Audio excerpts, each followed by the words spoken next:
যেমনটি আমরা করেছিলাম ডাকসু নির্বাচনে, আপনারা দেখেছেন সিসিটিভি ক্যামেরার মাধ্যমে প্রত্যেকটা স্টুডেন্ট দেখেছে বাইরে থেকে। এটা আমরা নিশ্চিত করতে চাই আমাদের জাতীয় নির্বাচনেও। আমরা যদি সৎ না হই, আমাদের রাজনীতিবিদরা যদি সৎ না হন, অন্তত সিসিটিভি ক্যামেরার ভয়ে যেন তারা সৎ থাকে। আমি উচ্চশিক্ষার জন্য চায়নাতে গিয়েছিলাম, তো সেখানে আমরা সর্বত্র সিসিটিভি ক্যামেরা দেখতাম।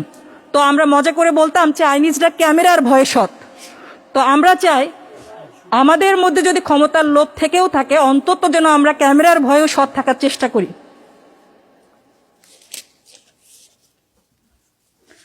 আর যে বিষয়টা আমি কথা বলতে চাচ্ছি সেটা হচ্ছে যোগ্য নেতৃত্ব। যোগ্য নেতৃত্ব প্রসঙ্গে আমাদের আরো সচেতন হতে হবে। এখন নেতৃত্ব মানে প্রভাব নয়, ক্ষমতা নয়। Leadership is about responsibility. মনে রাখতে হবে যোগ্য নেতা জনগণকে শাসন করে না, বরং জনগণের দায়িত্ব বহন করে। আমরা যদি যোগ্য নেতৃত্ব না বেছে নেই, তাহলে এটা দায় আমাদেরই, কেননা আমরা বারবার এই সুযোগ পাব না। আর মনে রাখতে হবে আমাদের ভোটে অনাগ্রহ, আমাদের নীরবতা, আমাদের উদাসীনতাই অযোগ্য নেতৃত্বের পথকে প্রশস্ত করে।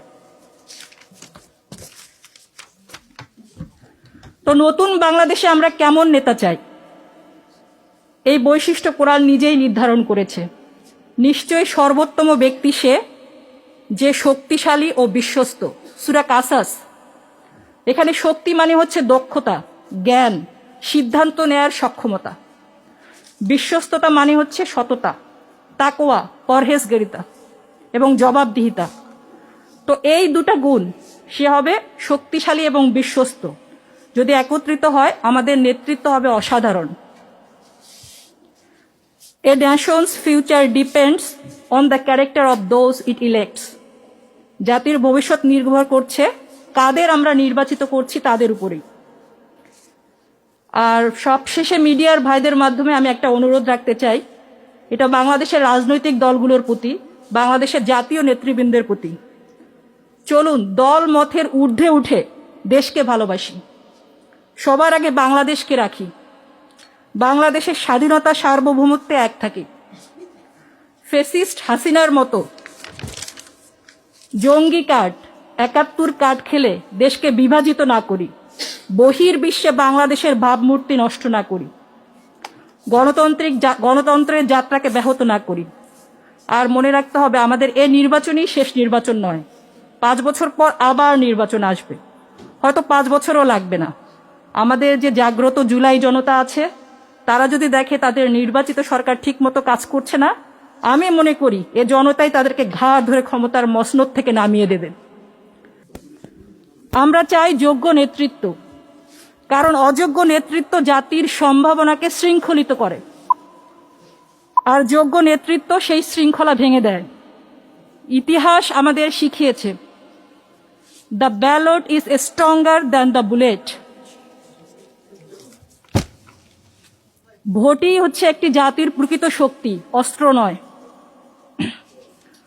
এখন সুষ্ঠু নির্বাচন বলতে আমরা কি বুঝি? সুষ্ঠু নির্বাচন মানে শুধু একটি দিনের আনুষ্ঠানিকতা নয়। এখানে জনগণের ইচ্ছার প্রতিফলন হতে হবে। এটি রাষ্ট্রের নৈতিক বৈধতা এবং ভবিষ্যতের দিক নির্দেশনা প্রদান করবে। মনে রাখতে হবে আমাদের, জনগণের সম্মতি ছাড়া ক্ষমতা কখনোই ন্যায়সঙ্গত হতে পারে না। তাই শুধু নির্বাচন হলেই হবে না, নির্বাচন হতে হবে অবাধ, নিরপেক্ষ এবং ভয় মুক্ত। Democracy is not just the right to vote, it is the right two live with dignity. যেখানে ভোট দেওয়ার অধিকার আছে কিন্তু মর্যাদা নাই, সেখানে গণতন্ত্র অপূর্ণ। আমরা মর্যাদার সাথে আমাদের ইচ্ছার প্রতিফলন ঘটাতে চাই নির্বাচনে। তাই সুষ্ঠু নির্বাচনের জন্য যদি আমি সাম আপ করি, আমরা কি চাই? আইনের শাসন চাই, স্বাধীন ও নিরপেক্ষ নির্বাচনী প্রতিষ্ঠান চাই, ভয়মুক্ত পরিবেশ চাই, সমান সুযোগ থাকতে হবে সব দলের, স্বচ্ছতা এবং জবাবদিহিতা নিশ্চিত করতে হবে। এগুলো কোনো পক্ষের দাবি নয়, এগুলো হচ্ছে আমাদের জাতির অধিকার। 1971 সালে আমরা স্বাধীনতা অর্জন করেছি, আবার 2024 সালে আমরা দ্বিতীয় স্বাধীনতা পেয়েছি। আমাদের মনে রাখতে হবে, মেজর জেনারেল অবসরপ্রাপ্ত এম এ জলিলের অমর উক্তি, অরক্ষিত স্বাধীনতাই পরাধীনতা। রাষ্ট্রীয় স্বাধীনতা যদি জনগণের রাজনৈতিক অধিকার, অর্থনৈতিক ন্যায় বিচার এবং জাতীয় সার্বভৌমত্ব রক্ষায় ব্যর্থ হয়, তবে সেই স্বাধীনতা কার্যত পরাধীনতা। আজ আমরা 24-এর সহস্র শহীদের রক্তের উপর দাঁড়িয়ে নতুন বাংলাদেশের কথা বলছি, স্বপ্ন দেখছি। এটা শুধু স্বপ্ন নয়, এটা শুধু স্লোগান নয়, এটা আমাদের দায়িত্ব। এজন্যই আমরা চাই সুষ্ঠু নির্বাচন, কারণ সুষ্ঠু নির্বাচন ছাড়া গণতন্ত্র কেবল খোলস।